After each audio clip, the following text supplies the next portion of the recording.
Hello बच्चों, आज हमारा क्लास 7 का सिविक्स है, हिस्ट्री और नागरिक शास्त्र। लेसन का नाम है हमारा संविधान। पहला चैप्टर हम लोगों ने कल पढ़ा था, आज उसका हम लोग क्वेश्चन आंसर लिखेंगे। पहला लेसन है हमारा संविधान। तो आइए, इसमें पहला क्वेश्चन, निम्नलिखित प्रश्नों में दिए गए विकल्पों में सही उत्तर वाले विकल्प के सामने वाले गोले को काला कीजिए। अब पहले का क है संविधान सभा के अध्यक्ष थे। इसमें चार ऑप्शन दिया गया है, डॉक्टर राजेंद्र प्रसाद, डॉक्टर भीमराव अंबेडकर, सरोजिनी नायडू और एच.बी. कामत। तो इसमें चारों में से डॉक्टर राजेंद्र प्रसाद जो हैं वो संविधान के अध्यक्ष थे। तो डॉक्टर राजेंद्र प्रसाद के सामने हम लोग सही का ट्रिक लगाएंगे या काले गोला बना करके उसको ब्लैक कर देंगे। अब है दूसरा ख नंबर, मौलिक अधिकारों की संख्या है। मौलिक अधिकारों की संख्या है 10, 8, 6 और 5। तो इसमें से 100 नंबर होगा, तीसरा वाला 6। 6 मौलिक अधिकारों की संख्या है। अब है प्रश्न दूसरा, निम्नलिखित प्रश्नों के उत्तर दीजिए। निम्नलिखित प्रश्नों के उत्तर दीजिए। दूसरे का क है संविधान सभा के बारे में लिखिए। इसमें संविधान के बारे में पूछ रहा है तो हम संविधान के बारे में लिखेंगे। संविधान सभा के बारे में लिखिए। तो आइए इसका आंसर लिखते हैं। स्वतंत्रता प्राप्ति के बाद भारत सरकार को एक संविधान की आवश्यकता महसूस हुई। स्वतंत्रता प्राप्ति के बाद भारत सरकार को एक संविधान की आवश्यकता महसूस हुई। भारत का संविधान बनाने के लिए भारत सरकार ने सन 1946 में एक संविधान सभा का गठन किया। भारत का संविधान बनाने के लिए भारत सरकार ने सन 1946 में एक संविधान सभा का गठन किया। इसमें 389 लोग थे। इसमें 389 लोग थे जो भारत के हर प्रांत से आए थे। जो भारत के हर प्रांत से आए थे। संविधान सभा के अध्यक्ष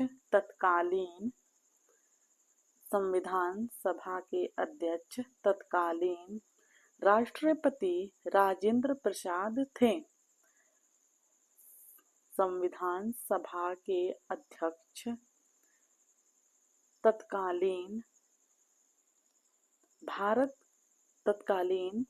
राष्ट्रपति राजेंद्र प्रसाद थे। संविधान सभा की एक प्रारूप समिति भी बनी।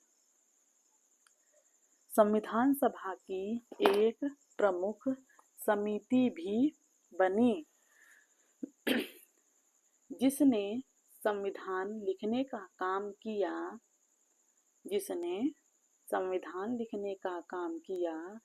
इस समिति के अध्यक्ष डॉक्टर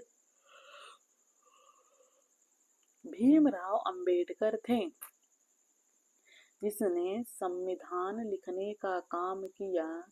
इस समिति के अध्यक्ष डॉक्टर भीमराव अंबेडकर थे। संविधान सभा ने 26 नवंबर 1949 को स्वतंत्र भारत के संविधान को स्वीकार किया। संविधान सभा ने 26 नवंबर 1949 को स्वतंत्रता भारत के संविधान को स्वीकार किया। पहला क्वेश्चन हमारा समाप्त हुआ। अब है दूसरे का ख नंबर। संविधान की प्रस्तावना में कहा गया है कि भारत एक पंथ निरपेक्ष राज्य है। इसका क्या अभिप्राय है? इसका आंसर लिखेंगे। भारतीय संविधान में किसी विशेष धर्म को राज्य धर्म की मान्यता नहीं दी गई है। भारतीय संविधान में किसी विशेष धर्म को राज्य धर्म की मान्यता नहीं दी गई है और इसमें सभी धर्मों का समान आदर किया गया है और इसमें सभी धर्मों का समान आदर किया गया है।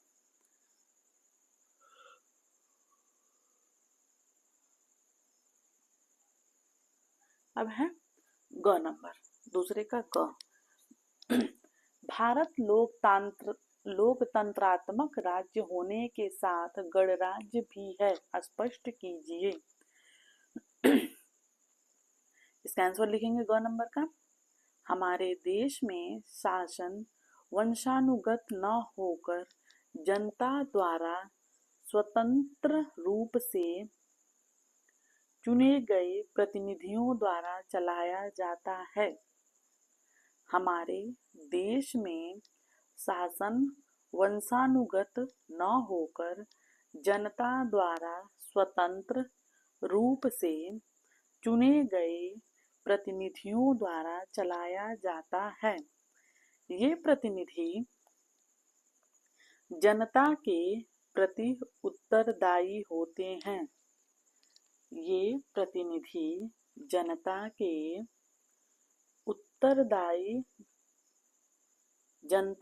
प्रति उत्तरदायी होते हैं।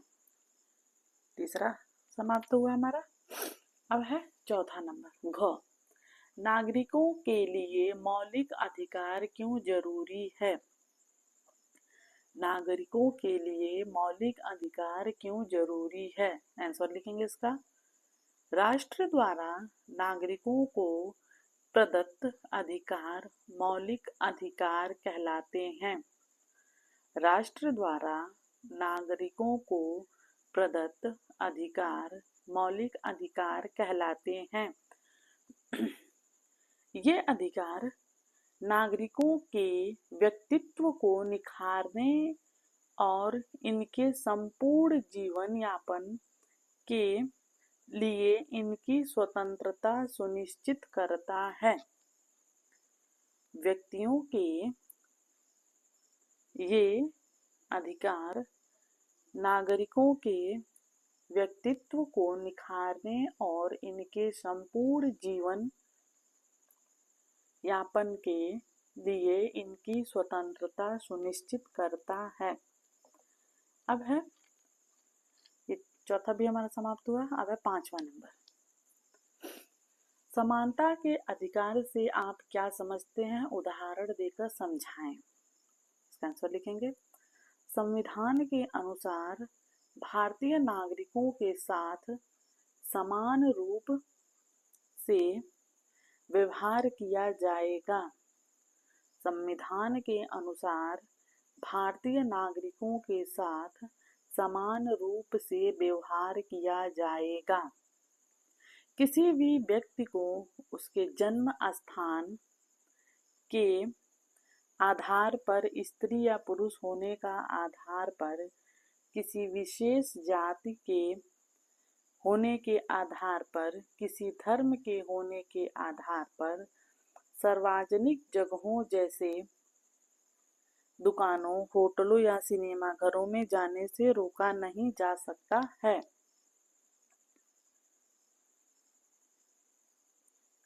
इसी प्रकार सरकारी नौकरी में सभी को समान अवसर प्रदान किया गया है।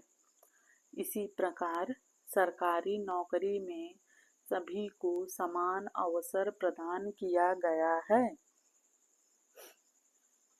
सेना अथवा विद्या संबंधी उपाधि को छोड़कर अन्य उपाधियों का अंत कर दिया गया है। सेना अथवा विद्या संबंधी उपाधि को छोड़कर अन्य उपाधियों का अंत कर दिया गया है। अब है 4 नंबर, 6वां। नीति निदेशक तत्व राज्य के लिए क्यों जरूरी है? नीति निदेशक तत्व राज्य के लिए क्यों जरूरी है? इसका आंसर लिखेंगे। नीति निदेशक तत्व संविधान द्वारा राज्यों को दिए गए नीति निदेशक तत्व संविधान द्वारा राज्यों को दिए गए वे अधिकार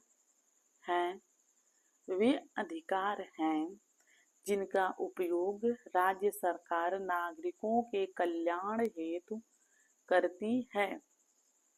जिनका उपयोग राज्य सरकार नागरिकों के कल्याण हेतु करती है, जैसे शिक्षा सुविधाएं प्रदान करना, बिना किसी भेदभाव के रोजगार की व्यवस्था करना, यातायात सुरक्षा आदि।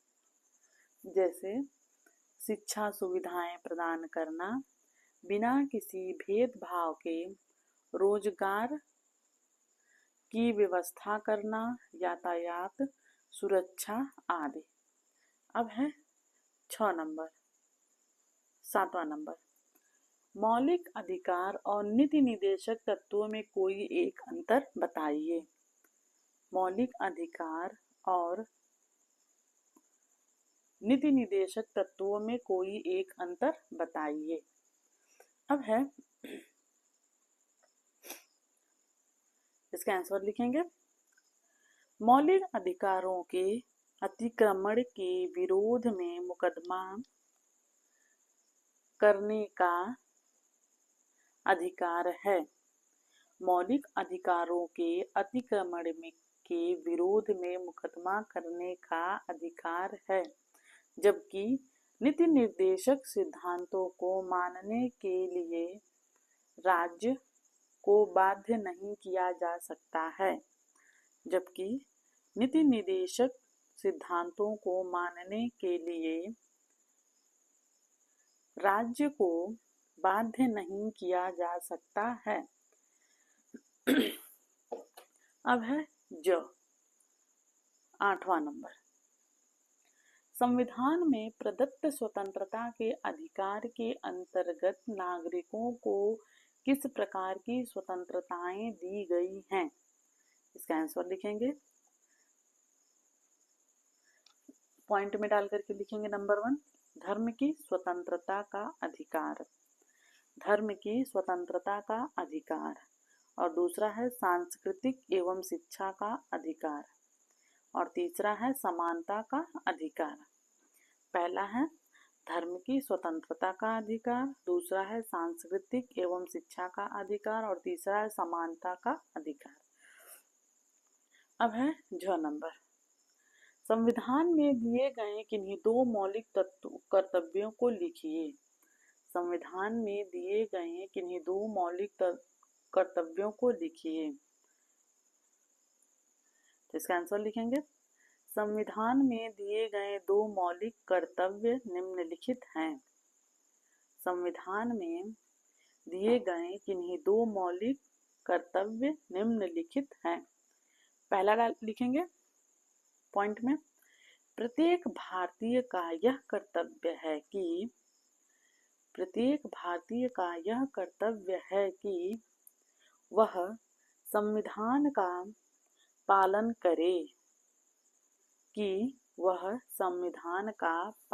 करे और उसके आदर्शों, संस्थाओं, राष्ट्र ध्वज एवं राष्ट्रगान का आदर करें और उसके आदर्शों, संस्थाओं, राष्ट्रीय ध्वज एवं राष्ट्रगान का आदर करें।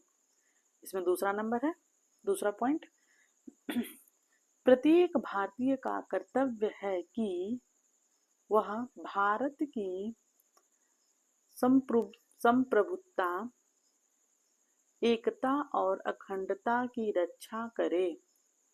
प्रत्येक भारतीय का कर्तव्य है कि वह भारत की संप्रभुता, एकता और अखंडता की रक्षा करे और उसे अक्षुण्ण बनाए रखें और उसे अक्षुण्ण बनाए रखें।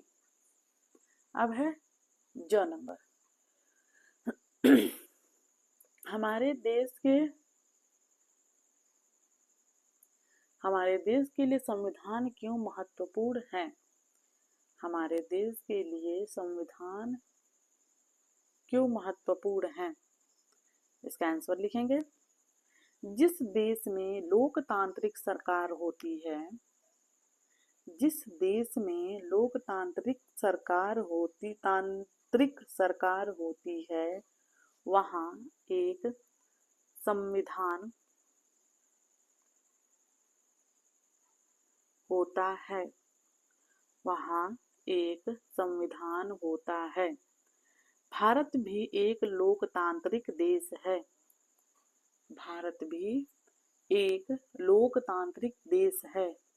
अतः इसका भी अपना एक संविधान है। अतः इसका भी अपना एक संविधान है। संविधान में देश के कामकाज के बारे में बहुत सारी बातें लिखी होती हैं। संविधान में देश के कामकाज के बारे में बहुत सी बातें लिखी होती हैं। देश के प्रति नागरिक को संविधान के अनुसार ही काम करना पड़ता है। देश के प्रत्येक नागरिक को संविधान के अनुसार ही काम करना पड़ता है। अतः हमारे देश के लिए संविधान महत्वपूर्ण है। अतः हमारे देश के लिए संविधान महत्वपूर्ण है। अब है तीसरा नंबर। तीसरा क्वेश्चन, रिक्त स्थानों की पूर्ति कीजिए। कौन नंबर है इसमें? संविधान सभा के प्रारूप समिति के अध्यक्ष थे। संविधान सभा के प्रारूप समिति के अध्यक्ष थे, तो पहले में लिखेंगे डॉक्टर भीमराव अंबेडकर। डॉक्टर भीमराव अंबेडकर। अब है ख नंबर।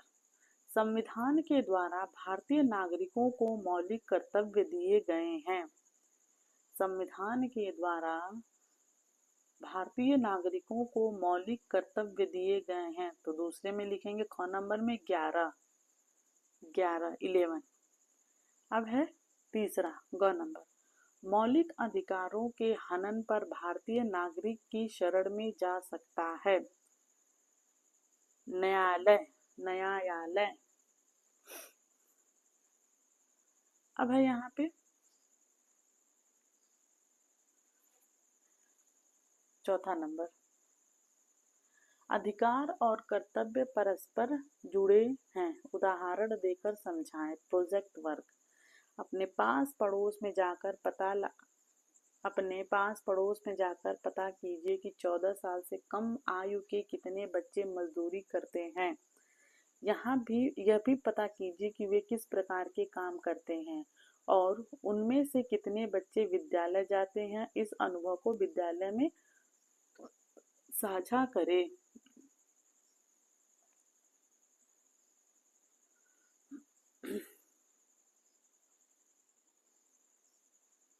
इसका आंसर लिखेंगे, मैं बता दे रही हूँ।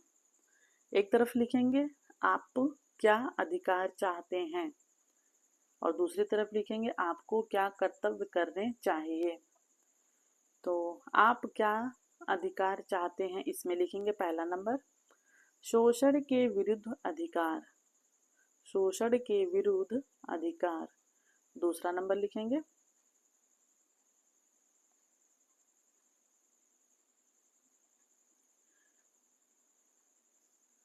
जो ये चौथा नंबर दिया गया है, अधिकार और कर्तव्य परस्पर जुड़े हैं, उदाहरण दे के समझाएं, तो वही मैम मैं आप लोगों को बता रही हूँ। इसका आंसर लिखना है। इसमें मैं प्रोजेक्ट भी आप लोगों को पढ़ के बता दी हूँ। तो एक तरफ लिखेंगे आप क्या अधिकार चाहते हैं और दूसरी तरफ लिखेंगे आपको क्या कर्तव्य करने चाहिए। तो आप क्या अधिकार चाहते हैं इसमें लिखेंगे पहला नंबर शोषण के विरुद्ध अधिकार, शोषण के विरुद्ध अधिकार। और दूसरा नंबर है इसी में समानता का अधिकार, समानता का अधिकार। और तीसरा नंबर है धार्मिक स्वतंत्रता का अधिकार, धार्मिक स्वतंत्रता का अधिकार। अब लिखेंगे आपको क्या कर्तव्य करने चाहिए। दूसरी साइड दो कॉलम बनाएंगे, एक तरफ लिखेंगे आप क्या अधिकार चाहते हैं, दूसरी तरफ लिखेंगे आपको क्या कर्तव्य करने चाहिए। तो अब हम लोग लिखेंगे आपको क्या कर्तव्य करने चाहिए। इसमें पहला नंबर लिखेंगे आदर्शों का पालन, आदर्शों का पालन। दूसरा नंबर है संविधान कामा राष्ट्र ध्वज एवं राष्ट्रीय गान का सम्मान, संविधान राष्ट्रीय ध्वज एवं राष्ट्रीय गान का सम्मान। तीसरा नंबर है सार्वजनिक संपत्ति की रक्षा, सार्वजनिक संपत्ति की रक्षा। अब है प्रोजेक्ट वर्क। अपने पास पड़ोस में जाकर पता कीजिए कि 14 साल के कम आयु के कितने बच्चे मजदूरी करते हैं। यह भी पता कीजिए कि वे किस प्रकार के काम करते हैं और उनमें से कितने बच्चे विद्यालय जाते हैं। इस अनुभव को विद्यालय में साझा करें। ये हमारा क्वेश्चन समाप्त हुआ, लेसन समाप्त हुआ। क्वेश्चन आंसर भी हम लोग लिख लिया और इसका चैप्टर भी हम लोगों ने कल पढ़ लिया था। नेक्स्ट है दूसरा लेसन, ये हम लोग नेक्स्ट क्लास में पढ़ेंगे। अगर वीडियो पसंद आए तो चैनल को सब्सक्राइब करिए, लाइक करिए, कमेंट करिए और शेयर करिए। तब तक के लिए हम अपना क्लास यहीं पे बंद करते हैं। नेक्स्ट दिन हम लोग इसका नेक्स्ट चैप्टर पढ़ेंगे। तब तक के लिए धन्यवाद।